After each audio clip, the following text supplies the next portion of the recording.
নাবালিকা ছাত্রের ধর্ষণের চেষ্টা, প্রতিবেশী 60 ঊর্ধ্বের বিরুদ্ধে। বসিরহাট মহকুমার বসিরহাট থানার সংগ্রামপুর শিবহাটি গ্রাম পঞ্চায়েতের মেরুদণ্ডী উত্তরপাড়ার ঘটনা। আজ সকাল 10টা নাগাদ বছর 4-এর নাবালিকা ছাত্রী বাড়িতে একা খেলা করছিল। সেই সময় এলাকার বাসিন্দা 60 ঊর্ধ্ব আব্দুল মাজিদ সর্দার ওই ছাত্রের বাড়িতে এসে প্রথমে জিজ্ঞাসাবাদ করে। তারপর বাড়িতে কেউ না থাকার সুবাদে ঘরে ঢুকে পড়ে। তারপর তাকে প্রথমে শরীরের বিভিন্ন অংশে হাত দেয়, তারপর ধর্ষণের চেষ্টা করে। ওই ছাত্রের চেঁচামেচিতে ছুটে আসে তার মা। সঙ্গে সঙ্গে ঘরে ঢুকে দেখে তার মেয়ের কাছে বসে রয়েছে। সঙ্গে সঙ্গে এলাকার মানুষ জড়ো হয়ে যায়। চলে গণধোলাই পর্ব। খবর পেয়ে ঘটনাস্থলে ছুটে আসে বসিরহাট থানার পুলিশ। ক্ষিপ্ত জনতার হাত থেকে তাকে উদ্ধার করে থানায় নিয়ে এসে জিজ্ঞাসাবাদ শুরু করেছে পুলিশ।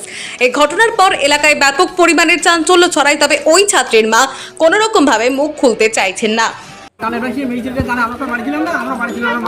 কি শুনেছেন কি? বললাম ও লোকের ছিল রেপ করছিল ওই বাচ্চারা, ছোট বাচ্চারা। এর আগে কয়েকটা তারিখ করেছে। এই যে মানে গুপ্ত সেনের হত্যা কি মানে নাম রকম তখন করেছে, সেইটা একটু দেখি ফেলিছে। বউ এখানে ছিল, ওর ফলে ও তো দেখতে পায়নি। ও লোকও দেখতে পায়নি, লোকে বুঝলো, লোকেরও দেখতে পায়নি। এখন এই যে হঠাৎ যখন মেয়েটা যখন ওরকম করছে তখন ও বাচ্চারা কান্নাকাটি করে উঠেছে। হ্যাঁ, তখনই ওই এর আগে মানে দেখতে পেয়ে গেছে। ও লোক এখান থেকে আরেকটা সেটা একদম রেপ করছিল। আগেও করেছে। ভদ্রলোক কি করেন? Retire master. ও, ওনার নাম কি?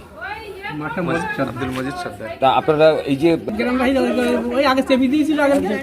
আচ্ছা, আবার তো চাপছেন আপনারা? না, এবার আমরা চাপছি না। আমরা কি আর চাপছি? চাপাকানি কে এত লোকজন হয়ে যাবে, থানায় গিয়ে ওরা ফেরুক, তারপর ওরা কি করবে, ওরা আসুক। আপনারা কি শাস্তি চাচ্ছেন তো নাকি? সে ওরা এসে জাপারে করবে না, হবে না। তারা আসুক, এখন মোটামুটি। আমার নাম হারুন সর্দার। আপনি কে হন না ওর? আমি দাদু হই। আপন দাদু? ব্যুরো রিপোর্ট, অরণ্য টিভি।